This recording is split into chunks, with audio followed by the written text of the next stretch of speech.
Hey guys, if Tony is right, I'm here with I guess a short video. So it's basically going to be about publishing and submitting to publications. As you guys know, I submitted to 3 publications thus far and I got accepted to 1. I'm waiting to hear back from the other 2. I think it'll be in a month or 2. So I have to just wait for that. But anyway, I decided to come on here and talk about publications and getting published because I think it's really important, especially if you want to be published and you want to get your work out there and have people see it, and people who are kind of outside of your sphere of influence, so to speak. So they're not friends, they're not family, they're not people who pity you so they read your work or they buy your books. They're people who, with a discerning eye, or maybe not discerning, but usually they're discerning whether or not they want to facilitate the sale of something that you've written, or just listening to something that you've written, or reading something you've written, etc., etc. So the thing with applying to publications is that you have to go into it knowing that it's a 50-50 chance. It's not a guarantee that you'll get published, but it's not necessarily a guarantee that you'll get trashed also. I would say a point with that is don't apply to things assuming that if you get rejected, it means that your work is just straight out bullshit. It's just straight out just terrible. Because getting rejected, I'm going to keep talking about getting rejected because the odds of getting accepted sometimes are slimmer than getting rejected. Getting rejected doesn't mean that your work is not good. It's just it either doesn't fit or it's not at the level that they want it to be to place in terms of if it's a contest or publish it or something like that. So don't be so hard on yourself. Have fun with writing and know that if it does get submitted, great. If it doesn't, or doesn't get accepted rather, that's good too. Just keep working on it. And if it does get accepted, that's a great thing because you can add it to it. Now, when you're looking to apply to places, make sure you know the target audience. Make sure you know basic things about the publications house. And what I mean by that is understand that if they don't publish fiction and you are a fiction writer, do not solicit them, right? If they want poetry and you are not a poet, don't try to solicit them. You can write poetry and make poetry, but don't try to make them take whatever submission you got for them, right? Read about what they stand for, read about what they accept in terms of just the actual genre of work. Just flat out. When you go to submit, read past items, past things that they have accepted or have won, because that'll let you know if you're in the vein of getting accepted, more likely to get accepted, more likely to place, more likely to be seen, right? Look at what they have previously published, read it, look over it, see if there's certain kind of themes, certain kind of words, things like that. Does that align with what your work does, right? It doesn't necessarily mean the subject matter, but as far as the language and the flow and stuff like that, are you in line with what they're looking for? Because yes, you should be standing out so your poem can get selected. This is nice and fresh and new, but understand they are still looking for a certain lane that you're in, right? You're in this certain lane, and it could be the very experimental lane. That's a whole thing to itself. Check out the judges. Check out what they're looking for, because sometimes on the application, the judge, I submitted something, recently I submitted to something and the judge was this is what I like this is what I'm looking for. You don't have to like necessarily fit into that, but what are they looking for? And if you can read some of their work to see kind of like how they're framing stuff, you want your work to fit where you're applying to, like that it's the best fit. You don't want to apply and have jarring work in comparison to like other people's. You want it to structurally stand out, and linguistically it stands out, but follow the guidelines that they actually are talking about. You know what I'm saying? So follow that. So first thing, make sure it's the genre. Pay attention to what they previously published, previously accepted. Pay attention to what the judges want. And then other things, make sure that the journal publishes for your whatever identity that is.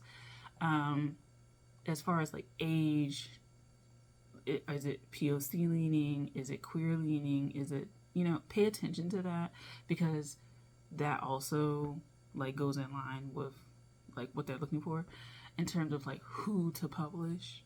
Just make sure that you fall in line with whatever it is, right? Like I follow quite a few journals, but when I go to even like submit like volunteer like applications to like just read, like the age limit is like 13 to 21 or something like that, and I'm like, well damn, well I'm out of that, so there's no point of applying, right? It makes no sense to apply. They're not even targeting you. It's like I follow a lot of pages like that. They're not targeting me as far as their audience. It's just I so happen to like kind of like what they're about, so I just follow them. But as far as like being able to apply to them, being able to like do volunteer work with them, not really, because like I'm out of the age range. I'm out of the geographic range for sometimes, stuff like that. Just make sure you know the particulars around it. When you go to apply, so we're going into the apply part, make sure you read the minimum and maximum that they are accepting. Minimum amount of submissions, minimum amount of works per submission, maximum amounts of works you can submit, maximum amounts of works you can submit per submission. Because what you don't want is them to say 3 poems max and you only got 1 poem, right? Because you can't apply, because you automatically going to get disqualified. They said 3, you only have 1. You need to draw the 2 from somewhere.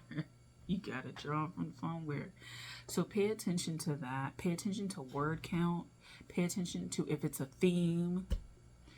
Pay attention if it's not a theme. Make sure you read about whether or not they are okay with you writing about violence, sexual, psychological, like violence, abuse, stuff like that. They usually have hard statements of like, we don't accept things that deal with like one I just saw, it was just like, we've gotten a lot of submissions about like unaliving oneself, and I hate that we have to say shit like that online. Like, why can't I just say the word without getting flagged and punished?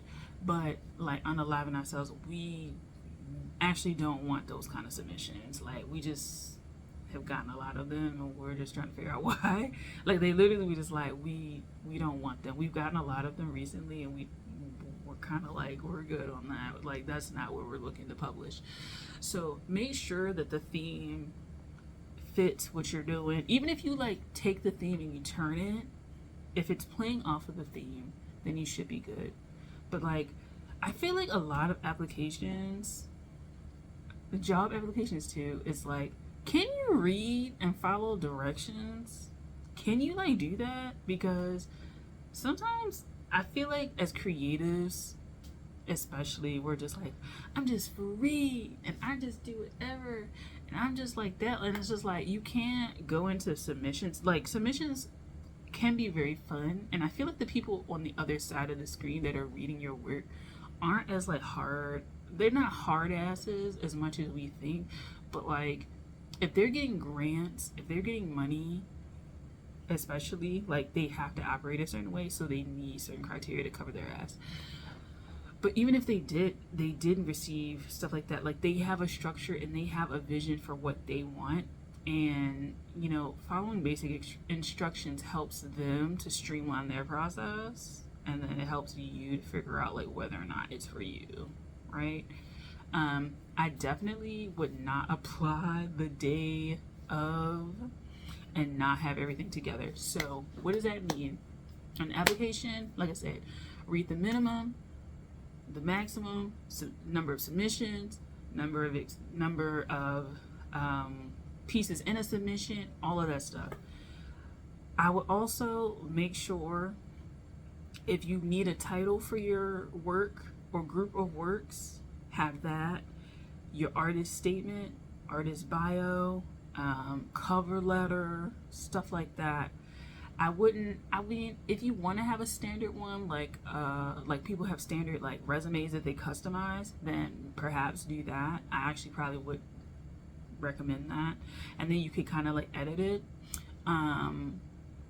But have that stuff like prepared, because sometimes I will be real, I be applying on the fly, and it can go either way. Like, you don't want to be stressed out about like all this stuff, especially if it's like the day of and it's like you got like 30 minutes before you do it, and then you're still trying to edit a poem or edit a story and stuff like that. So keep your timeline as nice as possible as far as giving yourself amount of time that you need. And then proofread your work. I would definitely do this before submitting all of your stuff. Like, give it a few days before, because like I caught something the day that I was submitting, and I would submit during the daytime and not nighttime, because I feel like at night we're not catching stuff. We want to be like, we want to just chill. And I feel like, yes, a lot of people are night owls, like I am a night owl, so to speak, but I do make a lot of writing mistakes as a result of being a night person, because it's like I'm tired, I've been up all day, and I may not be as fresh to catch certain things as I would if I were just up at like 1 p.m., right? So don't gloss over anything. Proofread, read everything, read it aloud. I found I found that to be really helpful. Reading stuff aloud helps, because sometimes like you'll read it and you'll see the word, so to speak, right? But if you read it, usually you'll catch it, because like you're literally looking at the words that you need to be like speaking. So I would read like everything, but give yourself a few days before, especially if you want to change things, because some submissions also, check this out, if you make a mistake, can you go back and edit it without withdrawing or forfeiting your submission, right? So one of them, when I went to apply, they was like, if you make a mistake, just let us know, instead of withdrawing your work and trying to resubmit, or just withdrawing it altogether. We will open it up, we'll let you put your new work in there, and that'll be that. Versus some places they're like, please make sure that everything you said is what you want to say, everything is good, because once you submit this, we don't do edits in any of the process, right? Whatever you submit, if it gets accepted and it's a typo, it's just gonna be a typo in there. Or if some of them say if you have misspellings or if you have errors in your stuff, like it disqualifies you. So make sure that you have spell check on and make sure you have everything right. So I would pay attention to those guidelines. I think getting into the publishing world is about following a lot of guidelines. I think as creatives, you have a lot of leeway with the subject matter itself and how you decide to present it, right? Whatever form you decide to present it in, if fiction or memoir or whatever it is, nonfiction, poetry, screenwriting, playwriting. But make sure when you're dealing with other people who are going to publish you that you are showing up as best as you can, right? Like some institutions are just terrible at like things, and that's just across the board, not even like in writing only, just in general, right? Like you show up really well and then they just still show up like shit, and you're just like, what? But they're on the end that is accepting or rejecting your work, And, you know, if you don't like it, don't apply to them. That's the best way. You know, starve them out without replies and stuff like that. And maybe if enough people do it, they'll get the hint and not publish it no more. Or change how they act. But, yeah. So that's basically it as far as publications. It's definitely paying attention. It's definitely reading and making sure that you have time management skills to accomplish all your goals. Because the worst thing is not meeting deadlines, and especially if it's competitions that you want to participate in. Not making deadlines because you don't have things together can start to wear on you, especially if you want to be published, or at least have the opportunity to be seen, to even be considered for publishing. You can always self-publish your work, but there is something to be said by people who are in your industry kind of approving of your work. It does say something. So, you know, you don't necessarily need to be like panting like a dog for their approval, but I do think that if you're going to get out there, then you will need to be like published in other things outside of whatever you're producing, just to get a larger audience that they have, get access to the audience that they have that may not even have been exposed to you, especially if, you know, you don't have as far of reach currently. So that is everything about submitting to publications. Let me know if you have any more tips, and yeah, I'll talk to you guys later. Bye.